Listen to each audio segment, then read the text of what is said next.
ಜನರಿಗೆ ಒಳ್ಳೆಯದನ್ನ ಮಾಡುವ ಉದ್ದೇಶದ ಜೊತೆ ಸ್ವಾರ್ಥವನ್ನ ಬಿಟ್ಟು ಸೇವಾ ಸಂಘದಲ್ಲಿ ಕಾರ್ಯನಿರ್ವಹಿಸಿದರೆ ಸಹಕಾರಿ ರಂಗವು ಉತ್ತುಂಗದಲ್ಲಿರಲಿದೆ ಎಂದು ಅರ್ಬನ್ ಬ್ಯಾಂಕ್ ಅಧ್ಯಕ್ಷರು ರಾಜ್ಯ ಪಟ್ಟಣ ಸಹಕಾರಿ ಬ್ಯಾಂಕ್ಗಳ ಮಹಾಮಂಡಲದ ನಿರ್ದೇಶಕರಾದ ರಾಘವ್ ಬಾಳೇರಿ ಹೇಳಿದರು. ಹೊನ್ನಾವರ ಪಟ್ಟಣದ ಅರ್ಬನ್ ಕೋಆಪರೇಟಿವ್ ಬ್ಯಾಂಕ್ ಸಭಾಭವನದಲ್ಲಿ ಬುಧವಾರ ಹೊನ್ನಾವರ ಭಟ್ಕಳ ತಾಲೂಕಿನ ಸಹಕಾರ ಸಂಘದ ಸಂಯುಕ್ತ ಆಶ್ರಯದಲ್ಲಿ ಹಮ್ಮಿಕೊಂಡಿದ್ದ 71ನೇ ಅಖಿಲ ಭಾರತ ಸಹಕಾರ ಸಪ್ತಾಹ ಕಾರ್ಯಕ್ರಮಕ್ಕೆ ಚಾಲನೆ ನೀಡಿ ಮಾತನಾಡಿದ ರಾಘವ್ ಬಾಳೇರಿ ಇವರು 60 ವರ್ಷದ ಹಿಂದೆಯೇ ಸೂರು ಕಲ್ಪಿಸಿದ ಅರ್ಬನ್ ಬ್ಯಾಂಕ್ ತಾಲೂಕಿನ ಸಹಕಾರಿ ರಂಗಕ್ಕೆ ಅಮೂಲಾಗ್ರ ಕೊಡುಗೆ ನೀಡಿತ್ತು ಎಂದು ತಾಲೂಕಿನ ಸಹಕಾರಿ ರಂಗದ ಕೊಡುಗೆಯನ್ನ ವಿವರಿಸಿದರು. ಮತ್ತು ನಮ್ಮ ಸ್ವಾರ್ಥ ಇರಬಾರ್ದು. ಆವಾಗ ಈ ಸಂಸ್ಥೆಗಳೆಲ್ಲ ಬೆಳೀತವೆ. ಆ ಎಲ್ಲ ಉದ್ದೇಶಗಳು ಇಟ್ಕೊಂಡು ನೀವು ನಿಮ್ಮ ಸಂಸ್ಥೆಗಳನ್ನು ಬೆಳೆಸ್ತಾ ಇದ್ದೀರಿ. ನೀವೆಲ್ಲ ಇಂಥ ಸಂಸ್ಥೆಗಳನ್ನು ಇನ್ನಷ್ಟು ಬೆಳೆಸಿ ನಮ್ಮ ಉತ್ತರ ಕನ್ನಡ ಜಿಲ್ಲೆಯಲ್ಲಾಗಿ ಹೊನ್ನಾವರ ತಾಲೂಕಿನಲ್ಲಿ ಈ ಬಾರಿ ತುಂಬಾ ಜವಾಬ್ದಾರಿ ಬಂದಿದೆ. ಯಾಕಂದ್ರೆ ನಮಗೆ ಮತ್ತು ಗಣಪೇಗೌಡರಿಗೆ ಸಹಕಾರ ರತ್ನವನ್ನು ನೀಡಿ ಸರ್ಕಾರ ನಮಗೆ ಹೊನ್ನಾವರ ತಾಲೂಕಿಗೆ ಒಂದು ಉತ್ತಮವಾದ ಇದನ್ನು ಕೊಟ್ಟಿದೆ. ಅದನ್ನು ನಾವು ನಡೆಸ್ಕೊಂಡು ಹೋಗ್ತೇವೆ ಅಂತ ಆಶ್ವಾಸನೆ ಕೊಡ್ತಾ ಇನ್ನೊಮ್ಮೆ ನಿಮ್ಮೆಲ್ಲರೂ ನಮಸ್ಕರಿಸಿ ನನ್ನ ಎರಡು ಮಾತನ್ನು ಮುಗಿಸ್ತೇನೆ. ತಾಲೂಕಿನಿಂದ ಪ್ರಸಕ್ತ ಸಾಲಿನಲ್ಲಿ ರಾಜ್ಯ ಸರ್ಕಾರದಿಂದ ಸಹಕಾರಿ ರತ್ನ ಪ್ರಶಸ್ತಿ ಸ್ವೀಕರಿಸಿದ ಗಣಪಯ್ಯ ಗೌಡ ಮತ್ತು ರಾಘವ್ ಬಾಳೇರಿ ಇವರನ್ನ ಸನ್ಮಾನಿಸಿ ಗೌರವಿಸಲಾಯಿತು. ಸನ್ಮಾನ ಸ್ವೀಕರಿಸಿದ ಗಣಪಯ್ಯ ಗೌಡ ಮಾತನಾಡಿ, ಎಲ್ಲರ ಸಹಕಾರದ ಮೇರೆಗೆ ಸಹಕಾರ ರತ್ನ ಪ್ರಶಸ್ತಿ ದೊರೆತಿದೆ. ಬೃಹದಾಕಾರವಾಗಿ ಬೆಳೆದ ಅರ್ಬನ್ ಬ್ಯಾಂಕ್ ಅಧ್ಯಕ್ಷರ ಜೊತೆ ಸನ್ಮಾನ ಸ್ವೀಕರಿಸಿರುವುದರಿಂದ ಜವಾಬ್ದಾರಿ ಹೆಚ್ಚಿದೆ ಎಂದು ಸಂತಸ ವ್ಯಕ್ತಪಡಿಸಿದರು. ಅದು ನಾವು ಮಾಡಿ ಪಡೆದು ಅಥವಾ ಜನ ನೀವೆಲ್ಲ ಕೊಟ್ಟು ಸಪೋರ್ಟ್ನಿಂದ ಪಡೆದು ನಾವು ವಿಚಾರ ಮಾಡಬೇಕಾಗ್ತದೆ.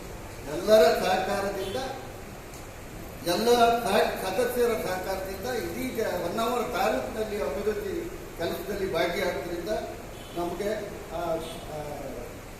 ಸಹಕಾರ ಪ್ರಶಸ್ತಿ ರತ್ನ ಪ್ರಶಸ್ತಿ ಸಿಕ್ಕಿದೆ. ಇದಕ್ಕೆ ಕಾರಣಕರ್ತರು ನಮಗೆ ಗೊತ್ತಿಲ್ಲ ಅಂತನ್ನ ವರದಿಗಾರರು ಎಲ್ಲರೂ ಬರ್ತಿದ್ದಾರೆ. ನನಗೆ ಗೊತ್ತಿಲ್ಲ ಇದೆಲ್ಲ ಯಾವಾಗ ಆಗಿತ್ತು ನನಗೆ ಗೊತ್ತಿಲ್ಲ. ಆ ರೀತಿ ವರದಿಗಾರರು ಸೂಕ್ಷ್ಮವಾಗಿ ನಮಗೆ ಪ್ರಚೋದನೆ ಮತ್ತು ಸಪೋರ್ಟ್ ಕೊಡ್ತಾ ಇರುವಂತ ವರದಿಗಾರರು ಇರುವುದರಿಂದ ಅವರು ಕೂಡ ನಮಗೆ ಈ ಪ್ರಶಸ್ತಿಯಲ್ಲಿ ಭಾಗಿದಾರರಾಗಿರ್ತಾರೆ. ಹಾಗೆ ನಮ್ಮ ಜೀವ ಭಟ್ರು ಯಾವಾಗಲೂ ಗಣಪಯ್ಯ ಹಣ್ಣ ಅಂತ ಕರೀತಾರೆ. ಗಣಪಯ್ಯ ಹಣ್ಣ ಹೇಳಬೇಡಿ ಅಂತ ಹೇಳಿದ್ರೆ ಮಾತು ಕಡಿಮೆ ಮಾಡಿ ಕೆಲಸ ಮಾಡಿ ಅಂತಾರೆ. ಕಷ್ಟ ನಮಗೆ ಉತ್ತರ ತಗೊಳ್ಳೋದು ಕಷ್ಟ. ಹಾಗಾಗಿ ಅವರು ಅಣ್ಣ ಅಂತ ಹೇಳಿ ಕರೆಯುವುದು ಹೌದು. ಅಣ್ಣನಿಗೆ ಕೊಟ್ಟಂತ ಸಲಹೆ ಸೂಚನೆಯನ್ನು ನನಗೂ ಕೊಡ್ತಾ ಇದ್ರು. ತಾಯಿ ಪ್ರತಿಯೊಂದು ಸಹಕಾರ ಕ್ಷೇತ್ರದಲ್ಲಿ ಅಣ್ಣನಿಗೆ ಕೊಡುವಂತಹ ಸಹಕಾರವನ್ನು ನನಗೆ ಕೊಡ್ತಾ ಇದ್ರು. ಅವರೆಲ್ಲರ ಸಹಕಾರಕ್ಕೆ ಹಿರಿಯ ಪತ್ರಕರ್ತರಾದ ಜಿಯು ಭಟ್ಟರು ಮಾತನಾಡಿ, ದೇಶಕ್ಕೆ ಗ್ರಾಮೀಣ ಸಂಘ ಯಾವ ರೀತಿ ನಡೆಸಬಹುದು ಎನ್ನುವುದಕ್ಕೆ ಕೆಳಗಿನೂರು ಸಂಘ ಮಾದರಿಯಾಗಿದ್ದು, ಈ ಸಂಘಟನೆಯ ಬಲವರ್ಧನೆಗೆ ಗಣಪಯ್ಯ ಗೌಡ ಕೊಡುಗೆ ಬಹುಮುಖ್ಯವಾಗಿದೆ. ಅರ್ಬನ್ ಬ್ಯಾಂಕ್ ಹಣಕಾಸಿನ ಸಹಕಾರದ ಜೊತೆ ಶೈಕ್ಷಣಿಕವಾಗಿ ಸಹಕಾರ ನೀಡುತ್ತಾ ಬಂದಿದೆ. ಈ ಎರಡು ಸಂಸ್ಥೆಯ ಅಧ್ಯಕ್ಷರಿಗೆ ಸಹಕಾರಿ ರತ್ನ ಪ್ರಶಸ್ತಿ ದೊರೆತಿರುವುದು ಹೆಮ್ಮೆಯ ವಿಷಯವಾಗಿದೆ. ನಮ್ಮ ಜಿಲ್ಲೆಯಲ್ಲಿ ಹಲವರು ಸಹಕಾರ ಕ್ಷೇತ್ರಕ್ಕೆ ಕೊಡುಗೆ ನೀಡಿದ್ದಾರೆ. ಆ ಪರಂಪರೆಯನ್ನ ನಾವು ಅಪ್ಪಿಕೊಂಡು ಮುಂದುವರಿಸಿಕೊಳ್ಳಬೇಕು. 35,000 ಸದಸ್ಯರಿರುವ TSS ನಮ್ಮ ಜಿಲ್ಲೆಯ ಹೆಮ್ಮೆಯಾಗಿದೆ. ಎಲ್ಲ ಸಮಸ್ಯೆಗಳಿಗೆ ಸಹಕಾರಿ ರಂಗದಲ್ಲಿ ಪರಿಹಾರವಿದೆ ಎಂದು ಸಹಕಾರಿ ಸಂಘದ ಕೊಡುಗೆ ಸ್ಮರಿಸಿದರು.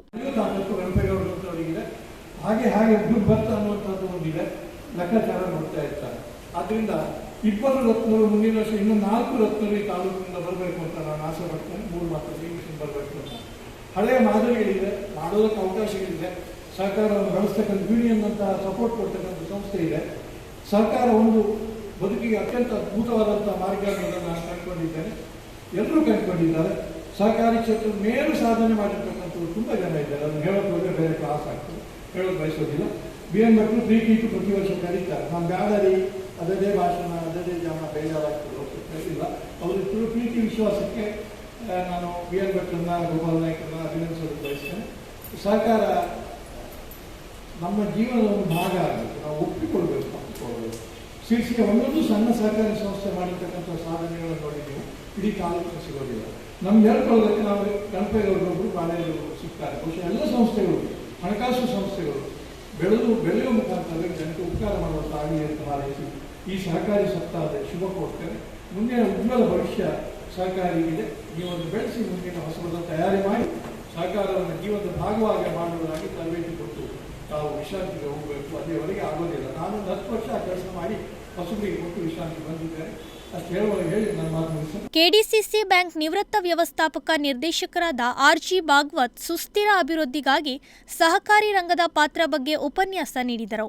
ವಿಶ್ರಾಂತ ಪ್ರಾಧ್ಯಾಪಕರಾದ ಡಾಕ್ಟರ್ ಶ್ರೀಪಾದ್ ಶೆಟ್ಟಿ, ಜಿಲ್ಲಾ ಸಹಕಾರ ಯೂನಿಯನ್ ನಿರ್ದೇಶಕರಾದ ರಾಜು ನಾಯ್ಕ್ ಸಹಕಾರಿ ಸಂಘ ಕಾರ್ಯವೈಖರಿಯ ಕುರಿತು ಪ್ರಶಂಸೆ ವ್ಯಕ್ತಪಡಿಸಿದರು. ಕಾರ್ಯಕ್ರಮದ ಅಧ್ಯಕ್ಷತೆ ವಹಿಸಿದ್ದ ಜಿಲ್ಲಾ ಸಹಕಾರಿ ಯೂನಿಯನ್ ಅಧ್ಯಕ್ಷರಾದ ವಿ.ಎನ್. ಭಟ್ ಅಳ್ಳಂಕಿ ಮಾತನಾಡಿ, ಸಹಕಾರಿ ಚಳವಳಿಗೆ 120 ವರ್ಷದ ಇತಿಹಾಸವಿದೆ. ಸಹಕಾರಿ ಕ್ಷೇತ್ರದ ಶೋಷಣೆ ತಪ್ಪಿಸುವುದು, ಸಹಕಾರಿ ಚಳವಳಿ ಪ್ರಬಲಗೊಳಿಸುವುದು ಸಪ್ತಾಹದ ಮುಖ್ಯ ಉದ್ದೇಶವಾಗಿದೆ. ಸಹಕಾರಿ ಸಂಘಗಳು ಆರ್ಥಿಕವಾಗಿ, ಸಾಮಾಜಿಕ ಕ್ಷೇತ್ರದ ಬೆಳವಣಿಗೆಗೆ ಶ್ರಮಿಸುತ್ತಿದೆ.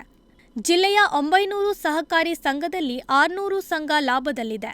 300 ಸಂಘಗಳನ್ನು ಲಾಭದತ್ತ ತೆರಲು ಇಲಾಖೆ ಹಾಗೂ ಕೆಡಿಸಿಸಿ ಬ್ಯಾಂಕ್ ಆಡಳಿತ ಮಂಡಳಿಯೊಂದಿಗೆ ಚರ್ಚೆ ನಡೆಸಬೇಕು. ನಿಷ್ಕ್ರಿಯ ಆಡಳಿತ ಮಂಡಳಿಯ ಮೇಲೆ ಕಠಿಣ ಕ್ರಮ ಕೈಗೊಳ್ಳುವಂತೆ ಒತ್ತಾಯಿಸಿದರು. ಈ ಸರ್ಕಾರವನ್ನ 7 ದಿವಸ ಜಿಲ್ಲೆಯಾದ್ಯಂತ ಸಹಕಾರಿ ಚಳುವಳಿಯನ್ನ ಅಲ್ಲಲ್ಲಿ ಅದರ ಬಗ್ಗೆ ಕಾರ್ಯಾಗಾರಗಳನ್ನು ಮೂಲಕ ಹಾಗೂ ಸಹಕಾರ ಚಳುವಳಿಯ ಉದ್ದೇಶವನ್ನು ತಿಳಿಸುವುದರ ಮೂಲಕ ಸಹಕಾರ ಚಳುವಳಿಯನ್ನ ಪ್ರಬಲಗೊಳಿಸ್ತಾ ಇದೆ ಅಥವಾ ಅದರ ಪ್ರಯತ್ನವನ್ನು ಮಾಡ್ತಾ ಇದೆ. ಮುಖ್ಯವಾಗಿ ಅಂತಂದ್ರೆ ಇದರಲ್ಲಿ ಸಹಕಾರ ಸಂಘಗಳು ಅಥವಾ ಈ ಅರ್ಬನ್ ಬ್ಯಾಂಕ್ ಅಥವಾ ಏನು ಉಳ್ಳವರಿದ್ದಾರೆ ಎಲ್ಲ ಒಳ್ಳೊಳ್ಳೆ ಸಹಕಾರಿ ಸಂಘಗಳಿದೆಯೋ ಈ ಸಹಕಾರಿ ಸಪ್ತಾಹದಲ್ಲಿ ನಾವು ಅದರನ್ನು ನೋಡಿ ಸಂಭ್ರಮಿಸಬೇಕಾಗಿದೆ. ಹಾಗೆ ಆರ್ಥಿಕವಾಗಿ ಕೆಲವೊಂದು ಇವತ್ತು ನಷ್ಟದಲ್ಲಿದೆ. ಒಂದು 30% ನಮ್ಮಲ್ಲಿ ನಮ್ಮ ಜಿಲ್ಲೆಯಲ್ಲಿ 900 ಸಹಕಾರಿ ಸಂಘಗಳಿದ್ರೆ ಅದರಲ್ಲಿ ಒಂದು 600 ಮಾತ್ರ ಲಾಭದಲ್ಲಿದೆ. ಉಳಿದಂತ 300 ಸಹಕಾರಿ ಸಂಘಗಳು ಬೆಳೆಬೇಕಿದ್ರೆ ಅದನ್ನ ಎತ್ತುವಂತ ಕೆಲಸಗಳಾಗಬೇಕಾಗಿದೆ ಇದರಲ್ಲಿ. ಅದಕ್ಕೆ ಸ್ವಲ್ಪ ನಮ್ಮ ಇವತ್ತು ಸಹಕಾರಿ ಇಲಾಖೆ ಅಧಿಕಾರಿಗಳು ನಮ್ಮ ಬಾಯಿಯವರು ಇದ್ದಾರೆ. ಇದರಲ್ಲಿ ಹಿರಿಯ ಅಧಿಕಾರಿಗಳಿದ್ರೆ ಬಹಳ ಚೆನ್ನಾಗಿತ್ತು. ಆದರೂ ಕೂಡ ನಾನು ಪತ್ರಿಕೆಯ ಮೂಲಕ ನಮ್ಮ ಹಿರಿಯ ಅಂದ್ರೆ ಈ ಒಂದು ಮಾತನ್ನು ನಮ್ಮ ಜನರಿಗೆ ಕೊಡ್ಲಿಕ್ಕೆ ಬಯಸ್ತೇನೆ. ಇದು ಮುಖ್ಯವಾಗಿ ಅಂತಂದ್ರೆ ನಾವು ಈ 300 ಸಹಕಾರಿ ಸಂಘವನ್ನು ಆರ್ಥಿಕ ಎತ್ತಲಿಕ್ಕೆ ಈ ಸಹಕಾರ ಇಲಾಖೆಯ ನಿಬಂಧಕರು ಹಾಗೂ ಈ ಕೆಡಿಸಿ ಬ್ಯಾಂಕಿನ ಒಂದು ಅಧ್ಯಕ್ಷರು ಅಥವಾ ಅಲ್ಲಿ ಆಡಳಿತ ಮಂಡಳಿ ಒಂದು ಪ್ರಯತ್ನ ಪಟ್ಟರೆ ಸಾಧ್ಯ ಇದೆ ಅಂತ ಹೇಳಿ ನನ್ನ ಒಂದು ಅನಿಸಿಕೆ. ಜಿಲ್ಲಾ ಯೂನಿಯನ್ ನಿರ್ದೇಶಕರಾದ ಜಾನಕಿ ನಾಯ್ಕ್, ಸತೀಶ್ ಭಟ್, ಮಂಜಪ್ಪ ನಾಯ್ಕ್, ಸಹಕಾರಿ ಅಭಿವೃದ್ಧಿ ಅಧಿಕಾರಿ ಸರಿತಾ ಬೇತಾಳ್ಕರ್ ಮತ್ತಿತರರು ಉಪಸ್ಥಿತರಿದ್ದರು. ಧನಂಜಯ್ ಪೈ ಕಾರ್ಯಕ್ರಮವನ್ನು ನಿರ್ವಹಿಸಿದರು. ನಾಗರಾಜ್ ನಾಯ್ಕ್, ನುಡಿಸಿರಿ ನ್ಯೂಸ್, ಹೊನ್ನಾವರ.